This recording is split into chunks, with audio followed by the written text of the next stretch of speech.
নমস্কার সবাইকে, আবারও একটি মালা ডেইলি কুকিং ব্লগে স্বাগত জানাই।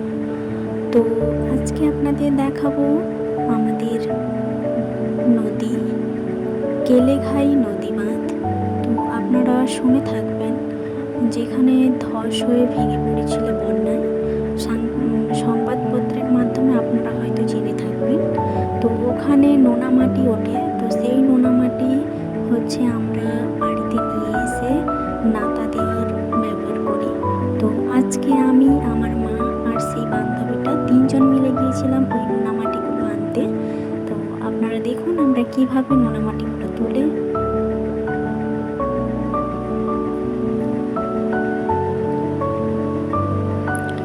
তো হয়ে যাওয়ার পর আমরা বাড়ি চলে আসি।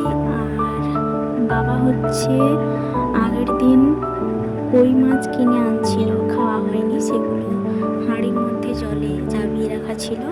তো আজকে সেই কই মাছ আর আলু দিয়ে জিরে আর সরষা বাটা দিয়ে ঝাল করে দেখাবেন আপনাদের আমার মা।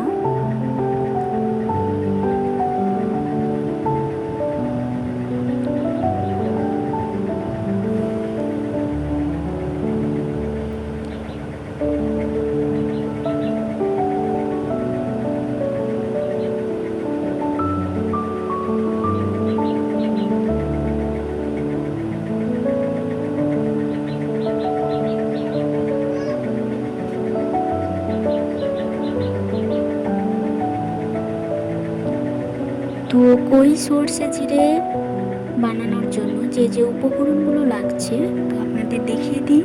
দুটো পেঁয়াজ কুচিয়ে রেখেছিলাম, আর আদা রসুন পেস্ট করা একসাথে, আর জিরে আর কিছুটা সর্ষে একসাথে পেস্ট করা ছিল, আর একটা টমেটো কুচি ছিল। তো মা প্রথমে কড়াইতে তেল দিয়ে কিছুটা পাঁচফোড়ন, দুটো তেজপাতা আর কুচিয়ে রাখা সেই পেঁয়াজগুলো দিয়েছিল। তো যেহেতু উনুনটা একটু বেশি আগুনে জ্বলছিল, তো মা সব কিছু একসাথে মিশিয়ে তারপর কড়াইটা উনুনে বসিয়েছিল।